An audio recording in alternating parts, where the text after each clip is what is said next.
Good morning. I'm Helen Foss, and I have the pleasure of welcoming you as today's worship associate. Welcome to First Unitarian Church of Wilmington, Delaware.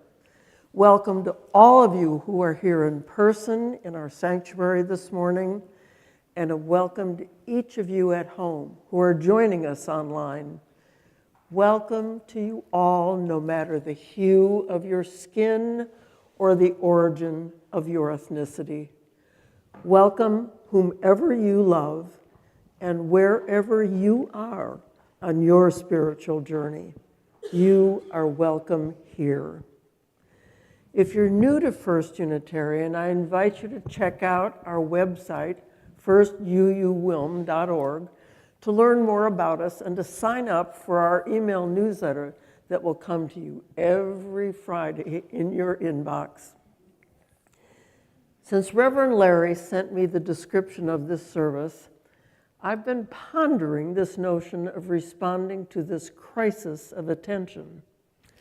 That somehow led me to recalling some of the very first moments in my lifetime that in hindsight I would call spiritual. First, I remembered my just 18-year-old self at the south rim of the Grand Canyon. I was on my last family trip with my family of origin, and I went back to the rim by myself at dusk. All alone, I vividly remember the sound of the wind and the sense of eternity that washed over me as I gazed out on the vastness of the series of canyons below. Wow, those details are etched in my memory. Next, 6 years later, Robert and I were on our way from California to New Mexico when we stopped along the way at the north rim of the Grand Canyon. On the path on the way to the Outlook, we joined a group of adults circled around a toddler who was transfixed with some kind of insect devouring something. In turn, we adults were transfixed with this child's total attention to the mystery before her. Separately, Robert and I each recall these moments with this child with more than a little awe. In each case, it is the awe, the joy I felt in these moments that has stayed with me all these years. More on this later. But for now, let us prepare our hearts and minds for worship.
Good morning. I'm the Reverend Larry Pierce. I have the joy of being minister here at First Unitarian Church of Wilmington. I haven't seen some of you since last year. So Happy New Year to each of you. And it's great to see family members visiting, still hanging around, and some people who've been away because of illness or trips rejoining us today. It's great. It is our custom here to acknowledge when we have experienced some deaths in the congregation. We actually have 4 deaths to mention because of the holidays. We didn't mention any on Christmas Eve and New Year's Day. Okay, so let's remember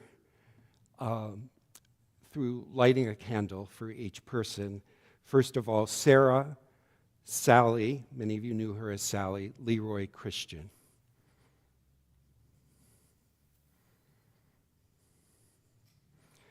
May the warmth of her life be a light that continues to shine among all who knew her and loved her.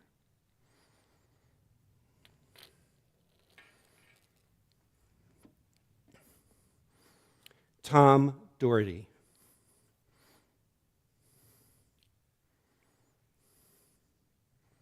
May the light of his life and the warmth of his personality continue to gift and to shine those who loved him and knew him.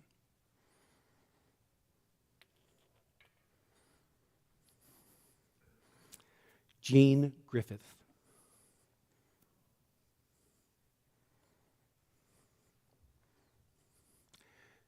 May the light of her life and the warmth of her soul continue to shine and be a gift to those who loved her and knew her.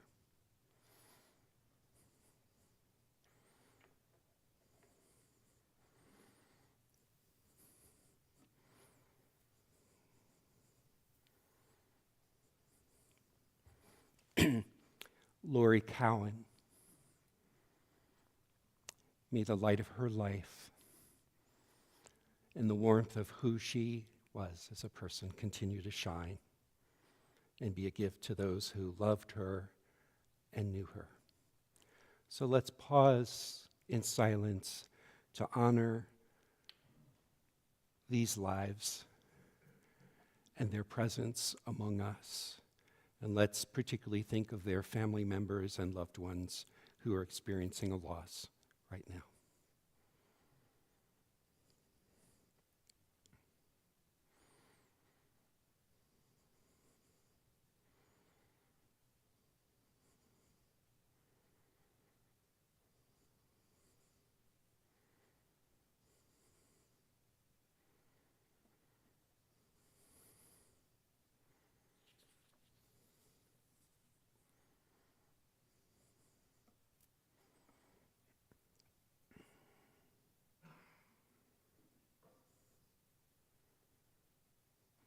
Amen. So for our call to worship this morning, I've chosen some words from an essay written by Mary Oliver from a book that was published soon before she died, entitled Upstream. She writes, "Teach the children. Show them daisies in the pale hepatica. Teach them the taste of sassafras and wintergreen. The lives of the blue sailors, mallow, sunburst, and the moccasin flowers. And the frisky ones, inkberry, lamb's quarters, and blueberries. And the aromatic ones, rosemary and oregano. Give them peppermint to put in their pockets as they go to school. Give them the fields and the woods and the possibility of the world salvaged from the lords of profit. Stand them in the stream. Head them upstream. Rejoice as they love to learn to love this green space they live in its sticks and leaves, and then the silent, beautiful blossoms. Attention is the beginning of devotion." So during this time of worship, may we come to devote ourselves once more to the wondrous power and remarkable discipline of paying attention. Come, let us worship together.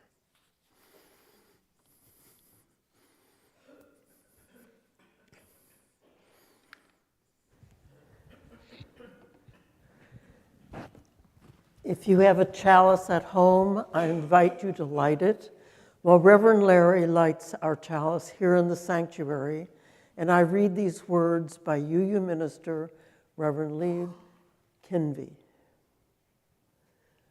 This challenge is for the living, the changing, the becoming.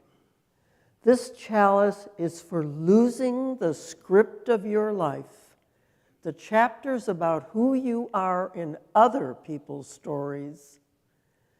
This chalice is for the lost GPS that was supposed to show you how to get where they expected you to go. This chalice is for skipping the directions, coloring outside the lines, painting not by number, but with silence, by wild abandon. With a brush you made yourself from light deep inside, starting, vivid, a new voice that already knows you. Finally, a true story. Now, please stand if you are willing and able and join in singing hymn number 1054 in the Teal hymnal, Let This Be a House of Peace, and remain standing afterwards for our unison affirmation.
Please join me in affirming our mission. First Unitarian Church of Wilmington is a beloved community that nourishes minds and spirits, fights injustice, and transforms the world through loving action.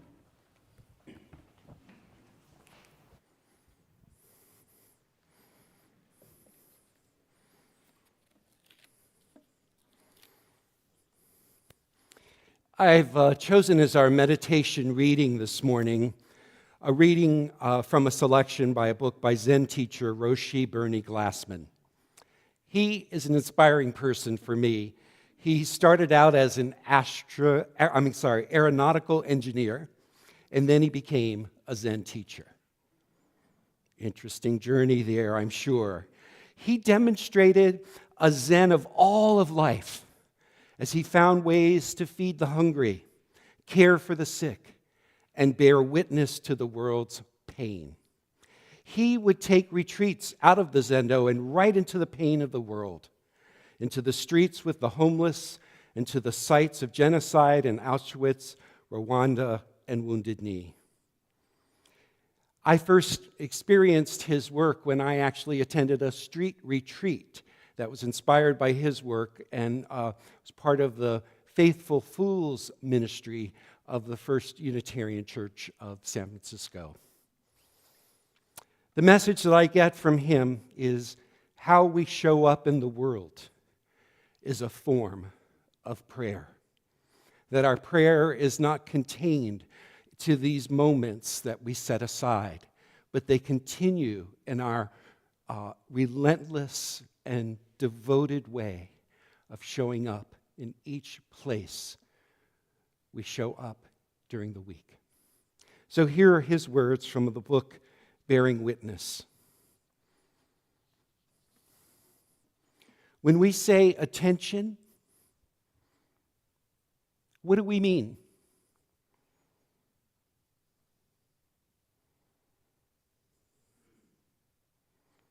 When we really listen, when we really pay attention to the sounds of joy and suffering in the universe, then we are not separate from them. We become them. Because in reality, we are not separate from those who suffer. We are them. They are us. It is our suffering. It is our joy.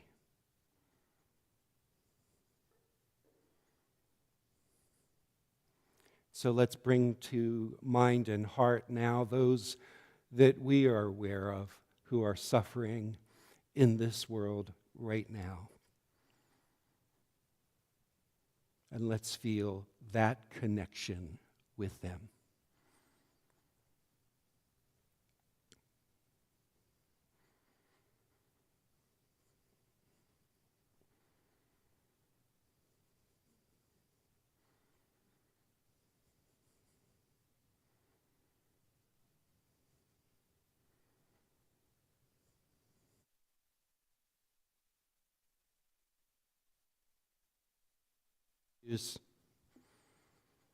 When we don't listen, we are shutting ourselves off, not from others, but ourselves.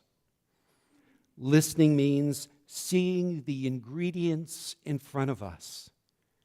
Everything we see, everything we hear is an ingredient of ourselves. If we can listen, not just with our hearts, but with our eyes, our noses, our mouths, and every pore of our bodies, then we not only see all the ingredients in front of us, we are those ingredients. And once we listen, we have to act. The functioning that comes out of listening, out of our attention, is compassionate action. If we don't listen, we can't act with compassion. So in this shared silence that follows, let's take a moment to listen deeply to whatever it is that we're holding in our own hearts, to whatever is calling our attention in our world, our wider world, the world that we share. So let's join now during this silent time to see what calls our attention.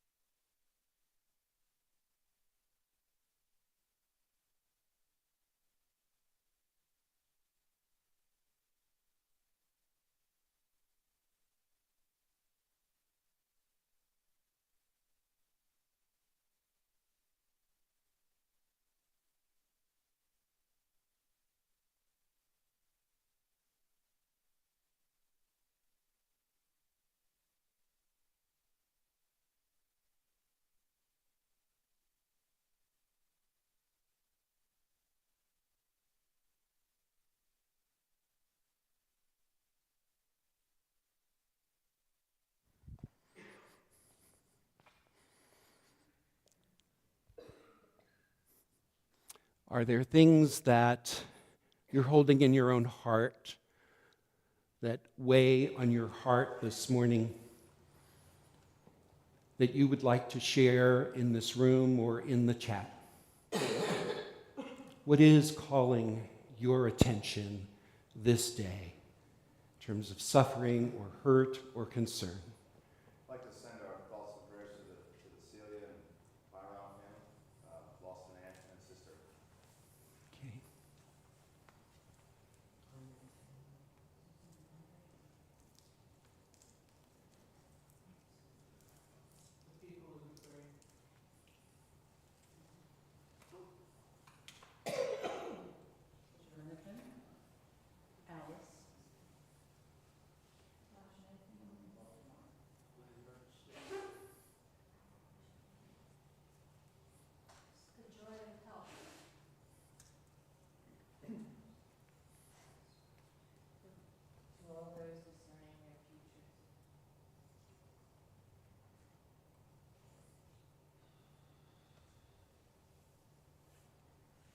And now we do make a space here to name our joys as well. And thank you, Karen, for getting us started.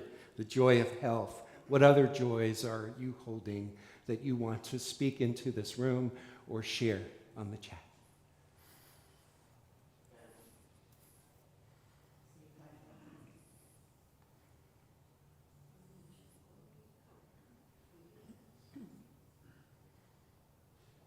The joy of family and friends. Family attending worship together.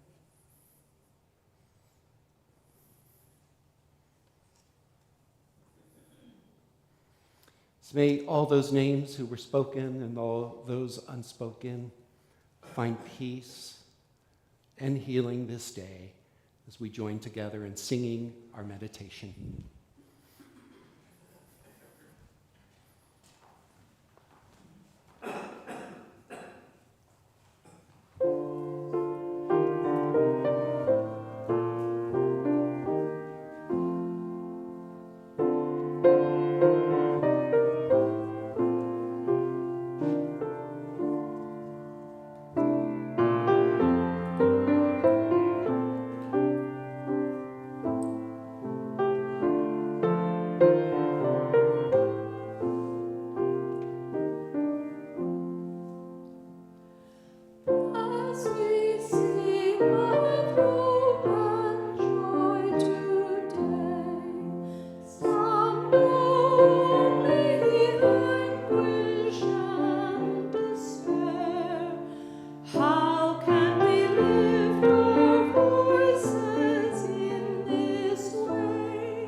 Our reading this morning is adapted from a book by B. Allen Wallace, The Attention Revolution, Unlocking the Power of the Focused Mind.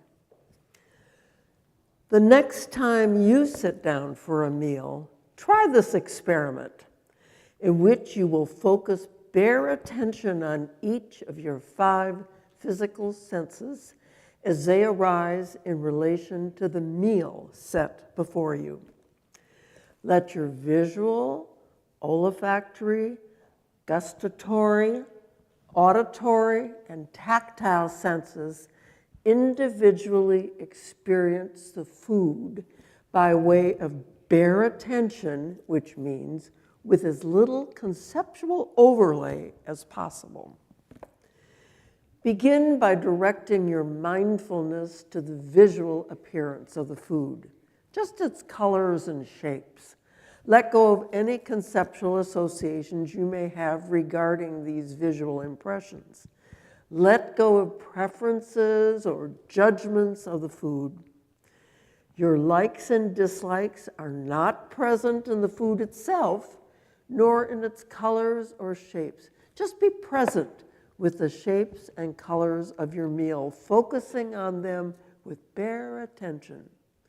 Then, close your eyes for a few moments and focus on the smells of the food. Be totally present with just those fragrances, noting how they change from moment to moment. Recognize the nuances of those aromas with discerning mindfulness, but without mixing your immediate experiences with labels or concepts, likes or dislikes. Then, take a mouthful of the food and with your eyes remaining closed, direct your bare attention to the tastes that arise in your mouth. Eat slowly, mindful of the changes in flavors that rise up to meet you. As you chew the food, direct your attention to the sounds of eating. They're never the same from moment to moment, so ride the crest of the wave of the present, clinging to nothing in the past, anticipating nothing in the future. Finally, apply bare attention to the tactile sensations of the food, its warmth or coldness, firmness or fluidity, smoothness or roughness. Release any mental images of what you think the food looks like and focus solely on the tactile qualities of the food as it is chewed and swallowed. If you do this exercise, I bet you will find it interesting. Normally, when we eat, we remember only that we liked, disliked, or were indifferent to the meal. But we commonly don't even experience the 5 kinds of sensory impressions we were receiving from the food. Just as a meal can pass by unnoticed, so can the rest of our lives. All too often, we miss out on what was happening, imagining things that never happened at all, and recall only the assumptions, expectations, and fantasies that we project onto reality. We can apply such bare attention at any time, taking the fresh produce of the world straight from the fields of the senses and without prepackaging raw experience with our old, habitual, conceptual wrappings. The challenge here is to distinguish what reality is presenting to our senses from moment to moment, from what we are superimposing on the world, often unconsciously.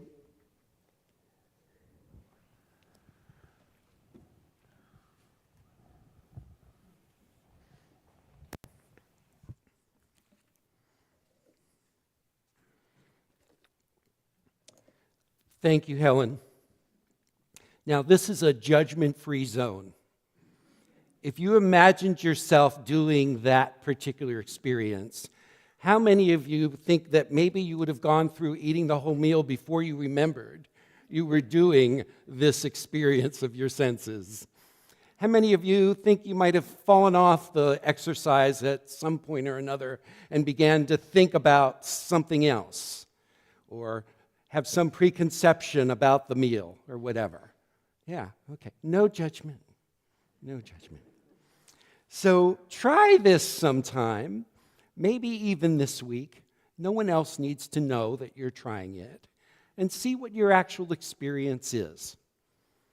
This particular exercise in our reading, as you know, comes from the work of a Buddhist teacher, B. Alan Wallace.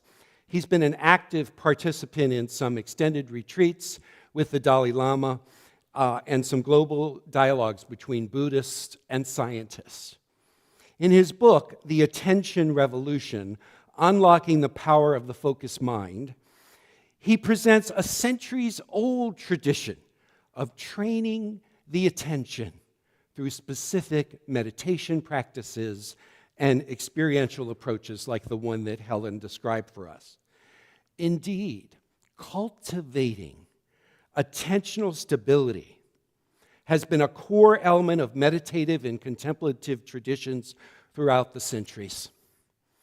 Wallace recognizes that we are in dire need of this kind of training today more than ever. He states that few things affect our lives more than our faculty of attention. And for many of us today, our attention is impaired most of the time. Social scientists and others have elaborated on Wallace's proposition and give some specifics of this attention crisis and the implications it has on our personal and our social collective lives. Now, before I proceed, I want to make a distinction between what I'm talking about here as our attention crisis and attention deficit disorder, ADHD. There has indeed been a soaring of ADHD diagnoses in children and youth by some estimates of 43% or more since 2003. The number of children being given stimulants to address this has doubled from 1998 to 2004. The market for prescribed stimulants is now worth at least $10 billion. And it is estimated that the United States manufactures and consumes 5 times more of such drugs than the rest of the world combined. There's general agreement, and I want to underline this, among scientists that ADHD is a real problem and that children, youth, and adults are not making it up and are not faking it. There is agreement that there can be a biological contribution to this condition, with some controversy on how much is biological. And there are various understandings of the causes and the treatment of ADHD. But again, I am not reflecting this morning on ADHD. Instead, I am focusing on the general attention crisis in our society. Is that clear? Okay. Why this attention crisis is important, some of its causes, some of the avenues that are available to us in addressing it. We face a crisis in attention that has been described in various ways. Here is some of the evidence that is used. The average American college student tends to switch tasks every 65 seconds. The average adult working in an office stays on one task for 3 minutes. The important detail here is that some research shows, Michael Posner at the University of Oregon, who found that when you're focusing on something and you get interrupted, it could take, on the average, 23 minutes for you to get back to the same level or state of focus. Think about that for a second. That's a big cost to pay for distraction. Now, obviously, another source of our distracted attention is our smartphone. Anyone looking at their smartphone right now, it's a non-judgment atmosphere. The average amount of time spent daily on a phone, not counting talking on the phone, has increased in recent years, and no surprise, of course, reaching a total of 4 hours and 30 minutes as of April 2022. This figure is expected to reach around 4 hours and 39 minutes by 2024. Think about it. Think about what a significant fraction of our waking hours that 4 hours or so is. Think about how else that time could be utilized. Now, it's estimated that the amount of sustained attention that any one of us can give to a particular topic has also decreased over time. Now, why do I even bring this up? Why do I even bring up this whole crisis of attention? I'll tell you. I believe it's important. It's important to give some of our attention to attention, so to speak, because we will soon recognize, if we don't already, that this attention crisis impacts all of us in varying degrees individually, but impacts all of us in society as well. Here's one reason it's important, I believe, to bring it up. In his description of the bare attention exercise, Alan Wallace makes the point that just as a meal can pass by unnoticed, so can the rest of our lives.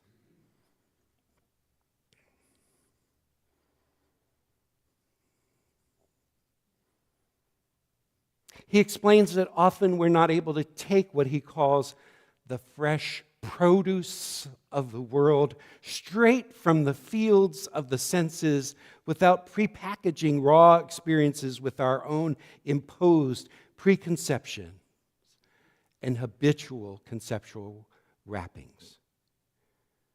We become distant from our actual experiences while we're actually having those experiences. It could be that in eating and in life, we race ahead, ignoring our full sense experience, and we get absorbed in our thoughts, our preconceptions, our distractions, so that the full experience of the meal or of life itself slips by.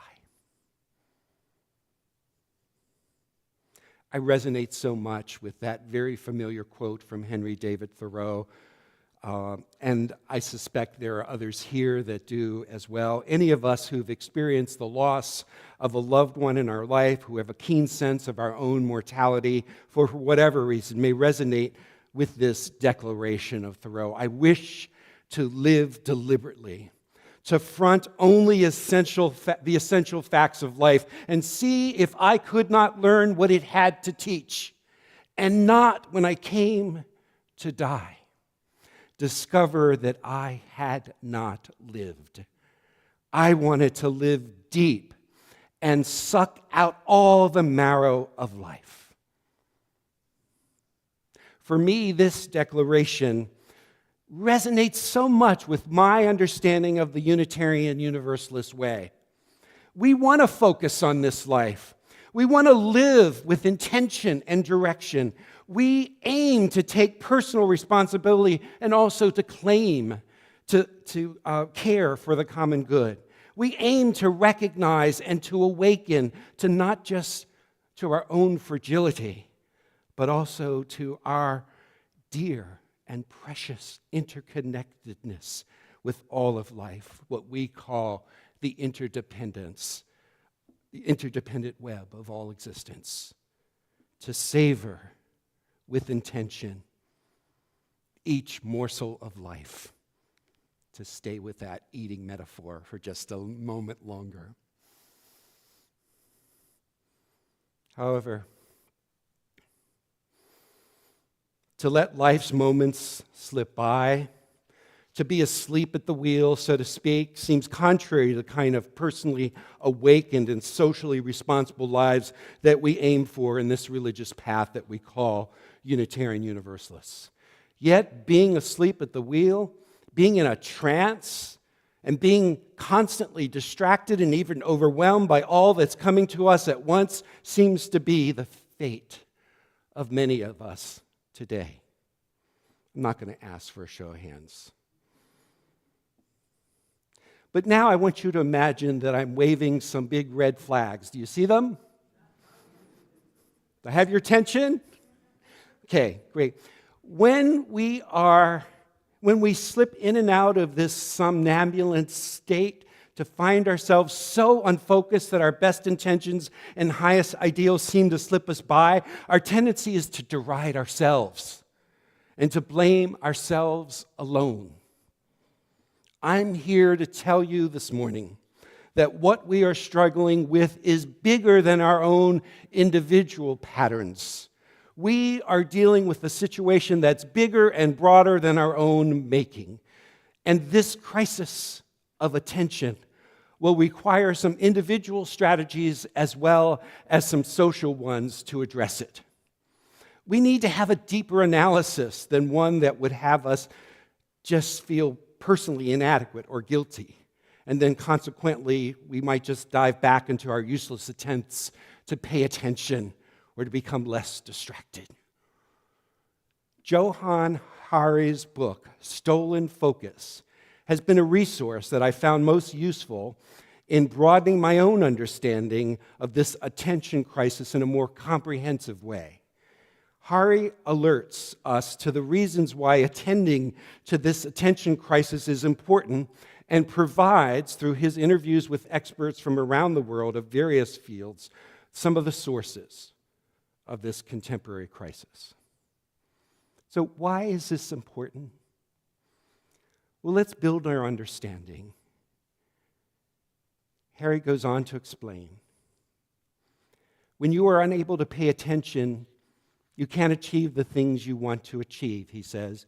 You want to read a book, but you're pulled away by pings and paranoias of social media. You want to spend a few uninterrupted hours with your child, but you keep anxiously checking your email to see if your boss is emailing you.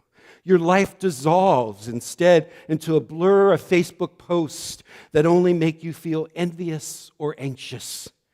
Through no fault of your own, there never seems to be enough stillness, enough cool, clear space for you to stop and think. Now, if you found yourself kind of slumping in your seat or diverting your eyes in shame as I read this last paragraph, don't. Remember, it's a non-judgmental space. You are not alone. And it's not your fault alone.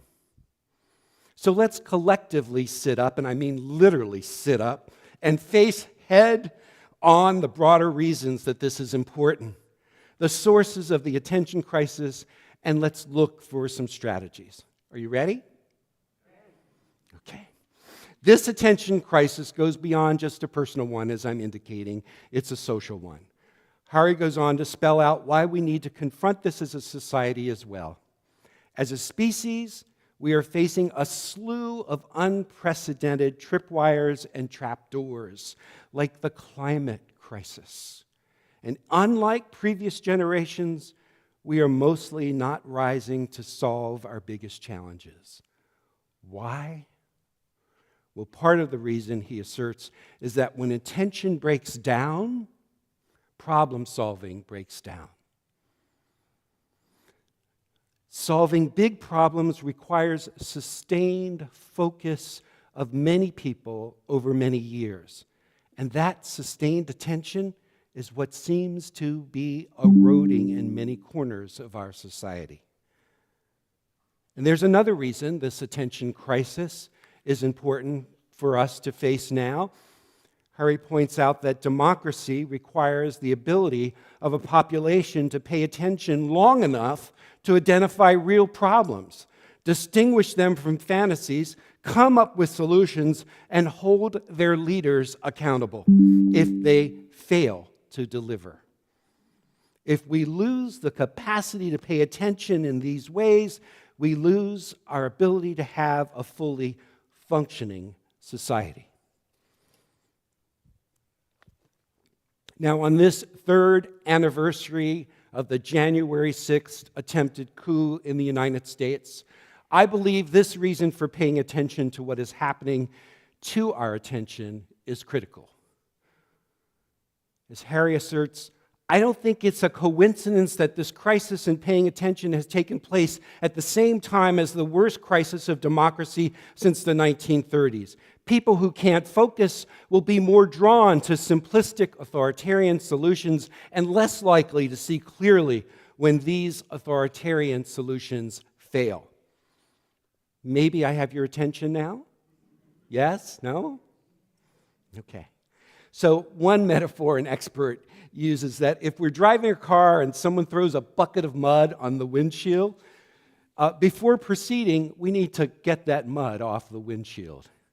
Likewise, given the kind of problems that require us to have sustained attention, right now, we need to clear up our attention problems first. So these are just some of the reasons why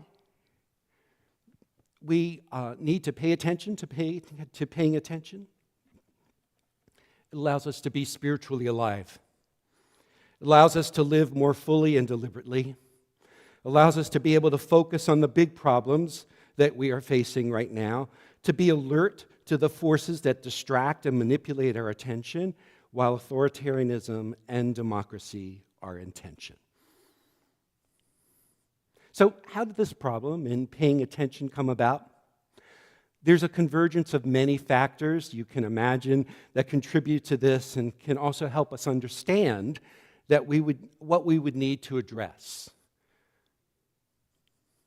More and more, we're coming to understand that there's a built-in setup to grab our attention in our social media that draws us in, that keeps us in the process of infinite scrolling.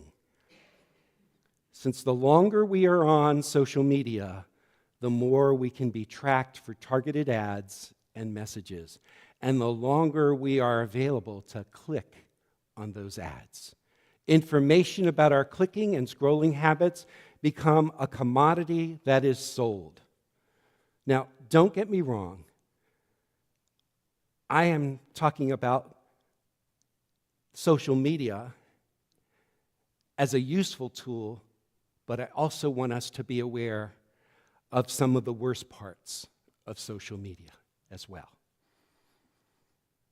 Harvard Business School professor Shoshana Zuboff's book, The Age of Surveillance Capitalism, points out that oftentimes in these social media platforms, our information, our behaviors are being sold as commodities to business customers with a commercial interest in knowing what we do now, soon, and in the future. We have to recognize the benefits of social media in connections, in information, and creating community, but we also have to support the efforts of those who are advocating and demanding that technologies work for us and not against us. Technologies that can feed our ability to focus instead of fracturing it. And it just so happens these capacities are there. We just have not demanded them from these platforms. The social commentator and writer Naomi Klein explains what she calls, I love this, the Screen New Deal. She says it was already emerging in our culture, and it accelerated with the COVID-19 crisis at a much rapid pace and pervasiveness than could have ever been predicted. We were already skidding towards the future, Klein explains. We were on a gradual slide into a world in which every one of our relationships was mediated by platforms and screens, and because of COVID, that gradual process went into hyperspeed. Klein continues, we had to adapt quicker than we could really have anticipated. And we're still dealing with the consequences of that. We didn't go at the right pace, and we're still trying to balance social connections with virtual connections. Klein says, under COVID, even more than before, we were living in simulations of social life, not the real thing. It was better than nothing, to be sure, but it felt thinner. And all the while, the algorithms of surveillance capitalism were altering us, tracking and changing us for many more hours a day. I feel like I should change my voice there and make it sound really scary. So I'll do that. And all the while, the algorithms of surveillance capitalism were altering us, tracking and changing us for many more hours a day. You get the point. Okay. Fortunately, we have a more comprehensive understanding of what contributes to the straining and the draining of our attention. If we have that kind of understanding, we can develop strategies that are comprehensive as well. So I'm going to draw from some of Hari's research as I offer these ways for us to respond. So we can do the opposite of what contributes to the straining and straining of our attention. Instead of being severely underslept and overworked, we can attend to our sleep, which has a big impact on our capacity to pay attention. Rather than switch tasks every 3 minutes, we can commit to practicing sustained attention for a period of time on a project. Set a timer if you need to. Rather than just simply being tracked and monitored by social media sites that are designed to figure out our weaknesses and manipulate them to make us scroll and scroll and scroll, perhaps we can set a timer for how much time we spend there too and interrupt ourselves when we catch ourselves into scrolling and that doom scrolling as well. We can sense what's happening to us and interrupt ourselves in the moment. Rather than allowing ourselves to get so stressed out that we become hypervigilant, we can find ways of attending and managing our stress. Rather than eating diets that cause our energy to spike and crash, we can start attending to our diet.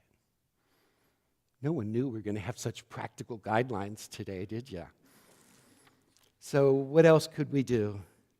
Well, I'm going to draw again from some of the suggestions in Hari's book. Pass them on to you. Use pre-commitment more to help assuage that switching from one task to another so much. For example, you may decide to not use your phone for 2 hours before going to bed, or allowing yourself to only check emails 3 times a day. Instead of scolding yourself when you've distracted from the task at hand, maybe cultivate a flow state in yourself intentionally by asking yourself, what could be something meaningful to me that I could do right now? Let's practice that sentence. What is something meaningful I could do to me? Meaningful to me that I could do right now. I'm listening. To me that I could do right now. If we find ourselves again distracted and whatever, we can ask ourselves, what's at the edge of my own abilities? And what can I do that gets me to that edge and that's meaningful to me instead of falling into the lure of distraction? Since social media is designed to hack our attention and set up some designated times when you're totally off of it. Now, I made so sure that our defibrillator batteries were recharged before I made this suggestion, in case anyone had a strong reaction to it. Just breathe with me now. Find times in the day when you can let your mind wonder and wander. Take a walk without your phone or another distraction. Give your attention some space to roam. Just as children need unstructured time for play, hopefully away from screens, preferably outdoors, so do adults need that break time. Read. Our constant being on screens has changed our patterns of reading, and we move through things quickly. And I suggest recognize that you might read a book with others and keep a journal by your side and keep your notes and your reflections as you're reading rather than trying to get through it so quickly. Savor and linger with the pages. Get together with others for real conversations. Do art or music. Learn to meditate. Get some sleep. Not now, but when you're home. So we're in a time when there's a lot of bickering around who's woke and who isn't woke and how woke we should be, or even if being woke is a goal. We even have a presidential candidate who prides himself in creating a state that he calls anti-woke. Well, I want to step outside of the fray for a moment and take that wide horizons, grander view as I stand alongside of you this morning and I say, I think it's our personal, our spiritual, and our collective and ethical challenge to keep awakening. Keep awakening. This means that we have to be vigilant and not succumbing to the forces around us and within us that would dull our senses and our sensibilities, that would lure us into a drone zone or distract us from our own responsibilities in shaping what unfolds in our lives or in our communities. Let us work together in various ways to keep awakening. Let's show up for times of worship to humble ourselves before our highest ideals and recognize that ours is what is ours to do individually and collectively. Let's nurture our spirits through music and art and silence and song, connection and conversation. Let us engage in practices of meditation and walking in nature, reading together and honing those practices within our community that can counteract the erosion of attention. Let us be known in this greater community of Wilmington as a place where conversations that matter, where practices that sustain us happen, where people engage in making a difference even among problems that can seem insurmountable, and where people do what they can do to address hunger, environmental issues, and health issues. And they do them at a scale that's manageable, that we can address them. Now, I'm personally not interested in just talking with you about all of this unless I can see us demonstrating this in our life together. And in fact, as a matter of fact, we're doing it. That whole list that I just went through, I realize that we're doing a lot of that as you look at our life stream brochure and the opportunities that are happening through various members of our congregation. We are creating those opportunities for connection and for community. Not only for ourselves, but for our wider community.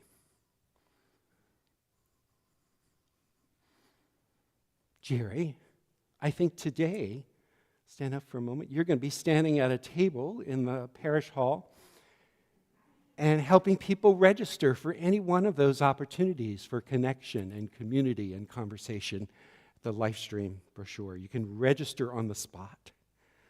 Thank you, Jerry. So, let's keep awakening. Let's manage the forces that would otherwise drain our attention and separate us, rather than connect us again and again with what really matters and with each other. Amen.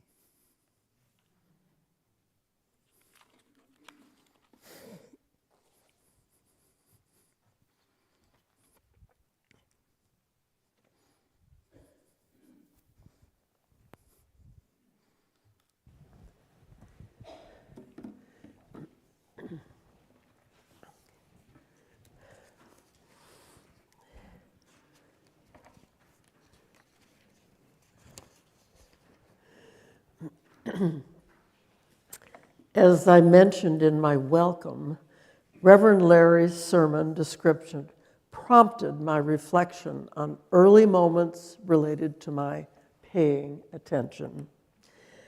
I immediately jumped to the earliest memory I could qualify as spiritual, savoring the vastness of the Grand Canyon alone, and then to that toddler so engrossed with wonder herself that she captured us all. But then serendipity kicked in. I was scanning the op-ed pieces in the New York Times and found one that helped me take the next step. Author Catherine Price wrote about writer Ross Gay and his premise of delight practice. Noticing things in your everyday life that delight you and sharing your delights with another. Pretty simple and totally powerful.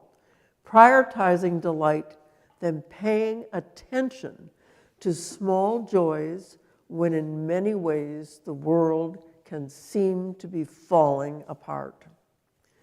The next step is to share that delight in a form of what psychologists call savoring, deliberately appreciating positive life experiences and then labeling and sharing that delight with others. Corny, but effective, is to raise your finger in the air and proclaim delight. Delight. Catherine Price asks, what might happen if we as individuals and communities committed to a delight practice? What might it do the country's political climate if we paid less attention to things that divide us and more to the things that spark delight? She cautions us that this year, like last, will be filled with conflict and tragedy, but it will also be filled with delights. She challenges us resolved to notice them, and I add in the spirit of today's theme, let's pay attention to what will be your delights. Lots to think about. During our 50-plus years of membership here at First Unitarian, there never seems to be a time when we are not being challenged to think about our faith in new ways. Indeed, it is a living tradition. Every Sunday during this stewardship moment, we ask you to consider your financial gift to the church community. And we are resources needed to support our staff and keep the heat and the lights on and the maintenance of this sacred space. But every first Sunday of the month, we devote our offering to an organization in the wider community. This first Sunday, our Share the Plate offering goes to support the work of the Unitarian Universalist House, UUH Outreach. I'd like to invite Bill Hardin and Sarah Popkin to come forward. Bill is our longtime First U member who is a member of the board of the First U, of UU House Outreach. Please come forward.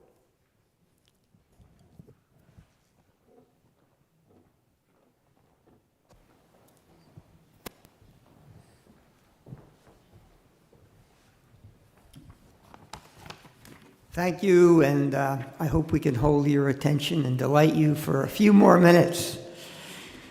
In 1933, members of the Unitarian Society of Germantown, with support from a number of other local UU churches, established the UU House.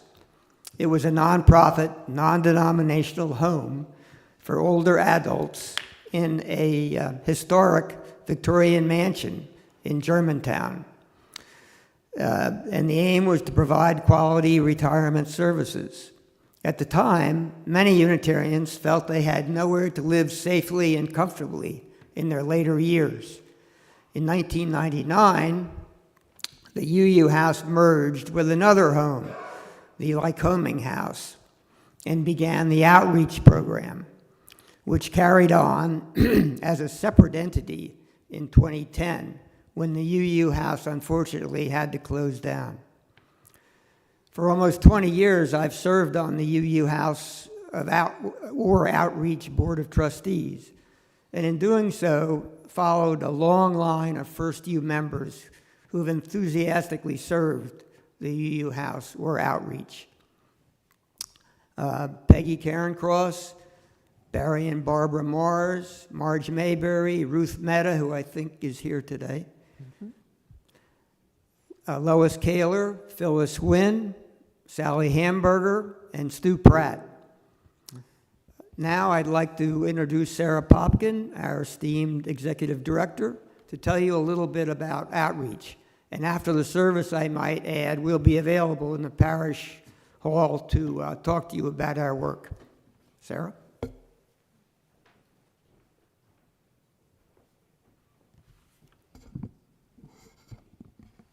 Thank you, Bill. Thank you, Bill, for nominating us to be a Share the Plate recipient. And many thanks to all of you for selecting us for this first offering of the year. I want to tell you a little bit about who we are. We have been to the church, but we haven't been here in quite a while. We're up the road in Philadelphia.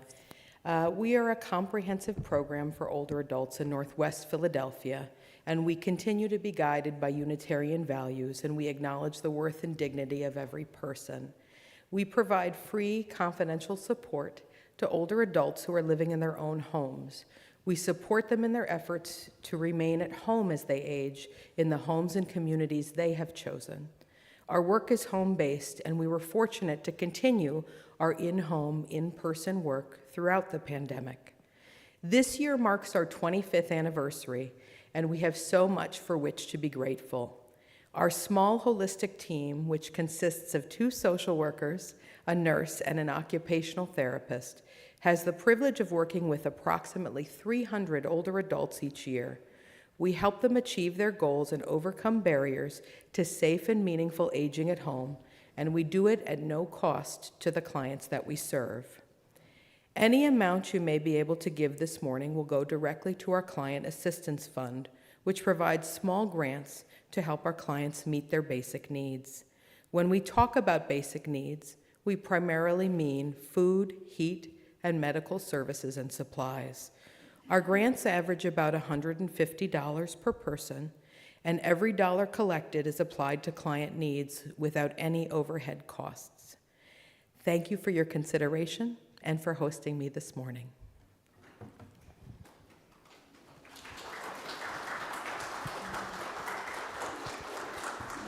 Thank you, Bill and Sarah, for sharing this opportunity for us to join in support of UUH outreach. For those of you here in the sanctuary, there are white wicker baskets at the back for the sanctuary for your cash, or check with UUH outreach in the memo line. And in a moment, there will be a slide on the screen listing the 4 ways of giving for you to consider. And now let us dedicate our offering to the work of this congregation, which is weaving a tapestry of love and action. We dedicate our lives and these our offerings.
If you have lit a chalice at home, you may want to extinguish it now. We extinguish ours here in the sanctuary, and I read these words by UU Minister Reverend Ben Atherton Zeman.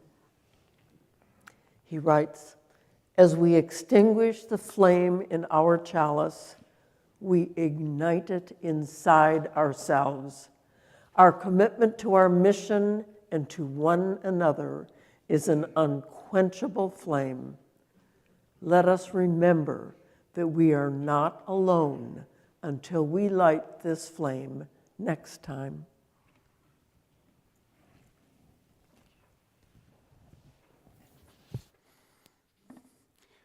So there are many invitations to community that exist for us. One is our time for fellowship following the service. Please take a moment to introduce yourself to newcomers that you may see and to one another, and also see some of the opportunities that are being presented this winter by our congregation members and some guest speakers in the live stream brochure. This benediction is from Mark Burrows. By attending to the moments, by opening ourselves to notice, even cherish, some small particular glimpse of things, each of which with us belongs to everything else. That is part of the tapestry of space and time we call life. Trusting in it, delighting in it, is another way to speak of faith. Let's join together in singing together our closing hymn, number 12, O Life That Maketh All Things New, and stand as you in body or in spirit as we close with song.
I forgot to mention that this first Sunday is also the time we have a soul conversations from 12 to 12:45 in the Warner Room.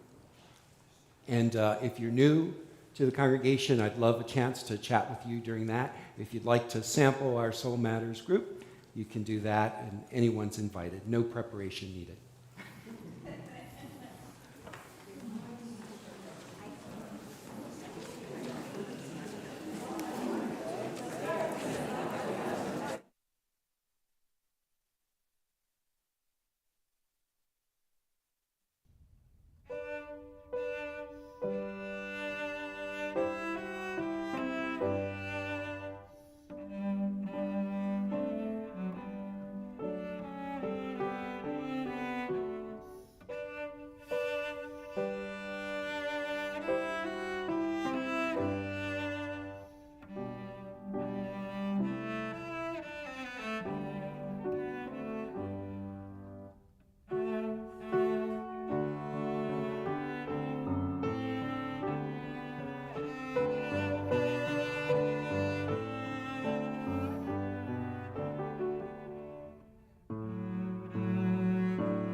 Amen.